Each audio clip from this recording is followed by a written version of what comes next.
Pô, a gente tá falando de bebida, som alto. O que o som alto tem a ver? Tem tudo a ver. Eu acho que isso aqui vai terminar em festa, né? Vai sim.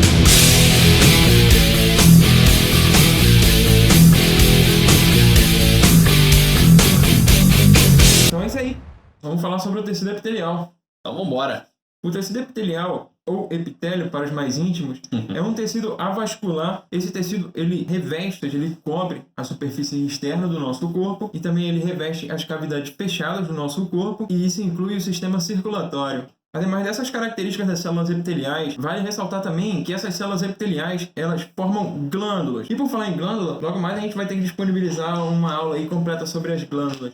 Então, é importante ressaltar que existem células epiteliais que funcionam como células receptoras sensoriais. Essas células só estão responsáveis pelo nosso olfato, pelo nosso paladar, pela nossa audição e pela nossa visão, que não é nada muito importante, né? Sem esse sentido, provavelmente você não estaria vendo esse vídeo agora. Quase não são importantes. Não. As células do tecido epitelial apresentam 3 características principais. A primeira característica é que as células do tecido epitelial elas estão bem juntinhas umas das outras. O nosso editor vai disponibilizar as imagens aqui.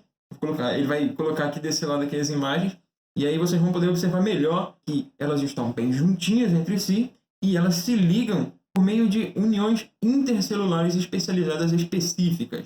Na segunda característica, temos a polaridade funcional e morfológica das células epiteliais. E resumindo, a célula epitelial ela possui 3 domínios. Um domínio apical, ou zona superficial, ela também possui a especialização na sua parte lateral e ela também possui uma parte basal, que é a parte mais inferior da célula. Vale lembrar também que essa parte aí, essa parte basal, ela vai estar fixada numa membrana basal e vai ser daí que essas células epiteliais vão se nutrirem, já que o tecido é avascular. E a terceira característica é que as células do tecido epitelial têm que se fixar em algum meio e elas estão fixadas em uma membrana basal. A membrana basal é uma membrana que está composta em sua maior parte por proteínas e polissacarídeos.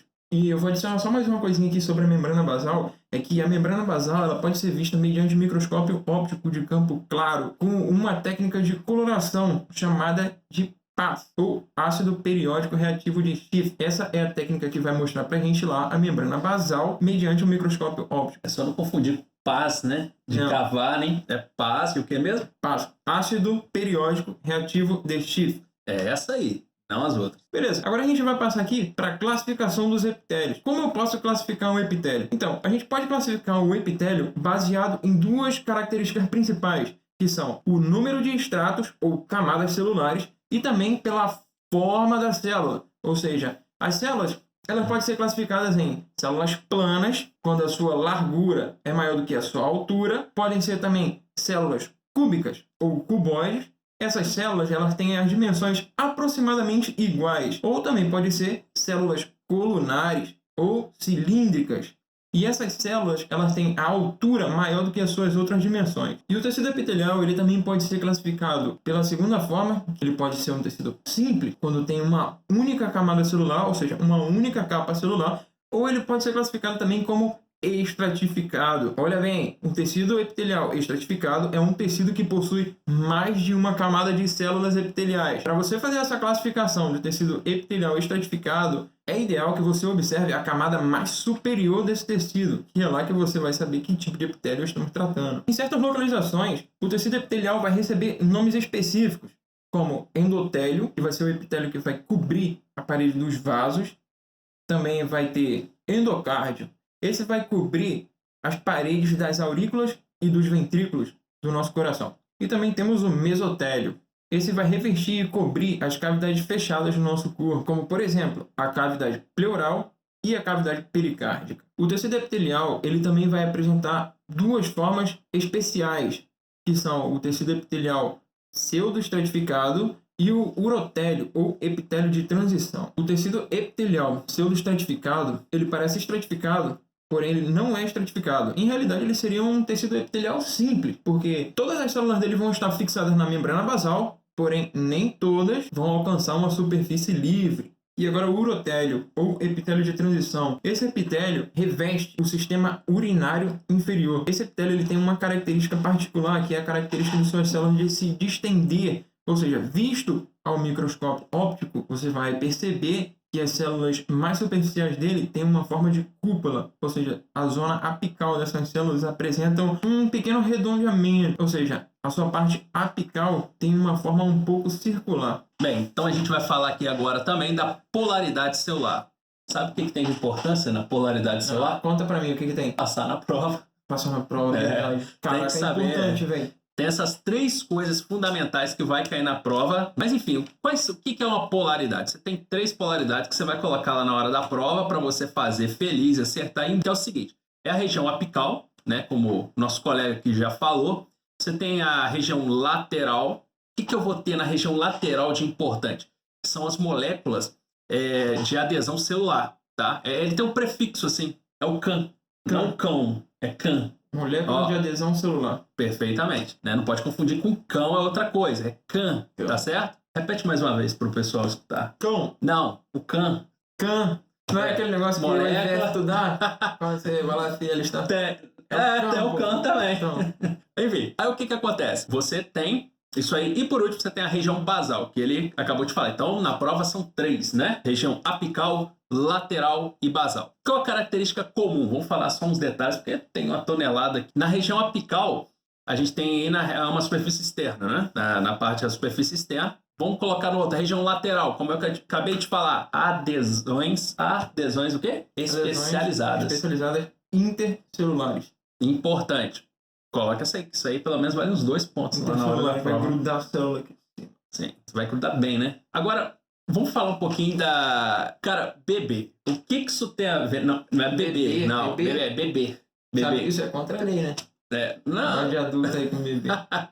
Não, é bebê. O que uma bebida tem a ver com as microvelocidades na histologia? Tem tudo a ver. Porque eu sei que as microvelocidades vão aumentar a superfície de absorção. Sim. E eu aposto que tem um monte de gente que já foi pra festa sem comer nada. No final tem que comer alguma coisa. Sim. Toda festa. Não dá PT. Mas por que acontece isso? Bem, acontece o seguinte.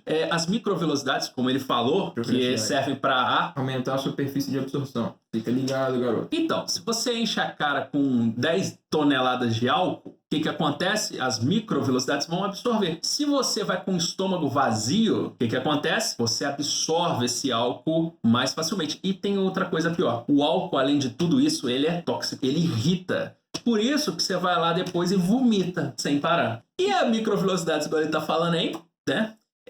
A gente também vai ter as células absortivas, né?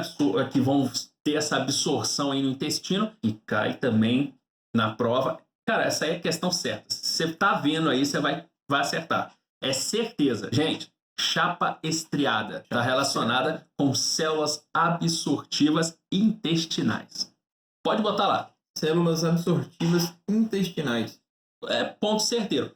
Outra coisa também, você tem o chamado ribete insepíleo, que está relacionado aí com os túbulos renais, tá? Ou túbulos renales, né? O pessoal aí escrever direitinho. Eu acho que essa ribete insepíleo no português ela é células em escova. Células em escova, acho que é isso mesmo. Português? Então, em português é?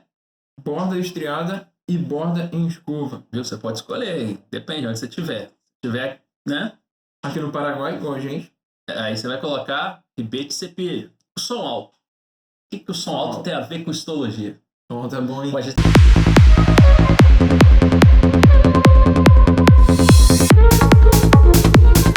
Tá falando de bebida, som alto. O que o som alto tem a ver? Tem tudo a ver. Lembra? Você tem uma coisa que chama estereocílios. Uma característica dele para você botar na prova e acertar, que eles não são móveis, tá? É uma delas. Uma delas, anota aí. Eles são maiores. Eles têm uma longitude maior, tá? Mas o que tem a ver com som? O que tem a ver? É o seguinte, ele está presente aí, são células sensitivas, então ele está presente aí no seu ouvido. Ele que vai te auxiliar aí, tá? Para essa questão aí da audição e tudo. Mas aí o que isso tem a ver? Quando você fica escutando aí, rock? O pessoal escuta aqui? Pagode, sei lá. Não, a galera aqui escuta reggaeton. Reggaeton, Você fica usando isso aí, o nível 100, você bota no 700, muito alto, você acaba matando esse estereocílios aí, você acaba excluindo ele, tá? Ou seja, você vai ficar surdo, vai perdendo a audição progressivamente, tá bom? Então não escute som alto. Na hora que você tá lá com o seu computador, você tá com o seu celular, e você tenta colocar no máximo, tem aquele aviso para você não fazer isso, que acarreta problemas para a audição, é justamente para isso. Ele quer dizer assim, não mate os seus estereocílios, tá bom? Senão você vai ficando surdo progressivamente. Mas se dá pra aumentar mais, por que vai botar o aviso lá? Pode aumentar tudo. É uma questão, cara. Tem que aumentar tudo mesmo. Agora vamos falar dos cílios. Agora a gente já falou de bebida. Cílios. A gente falou... Não pode faltar um aqui. A gente falou de bebida, som alto. E o que tem mais na festa? Cigarro. Sempre tem cigarro. Né? O cigarrinho do capeta, né? O que acontece? Primeira coisa que você tem que saber na prova é que os cílios são móveis. Né? Por que eles são móveis? Você tem a presença dessa mobilidade dele, para quê? É para ele justamente, através do que a gente chama de movimento sincrônico, tá? Eles têm que bater de forma sincrônica, para quê? Para ser capazes de mover tanto líquidos como partículas sólidas, tá?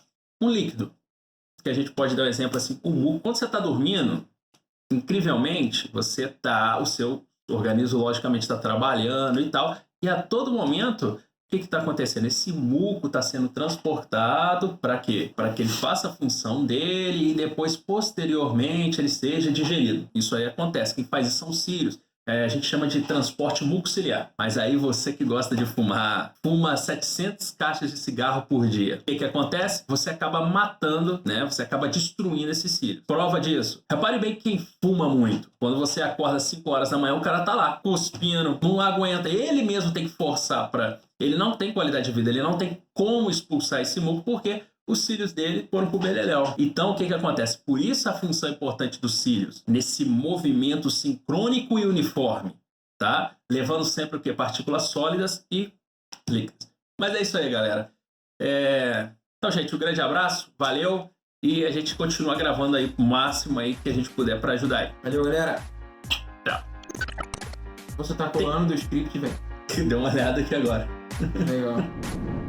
Cara de mal. Cara de mal nessa porra. Não tem essa de sorriso, não. Estudante de medicina tem que ser sofrido. Tem que ter olheira, tá ligado? Cara, tem que praticar tudo. Tem que sofrer, né? Tem que parecer cracudo. A gente sofre. Hey, hey.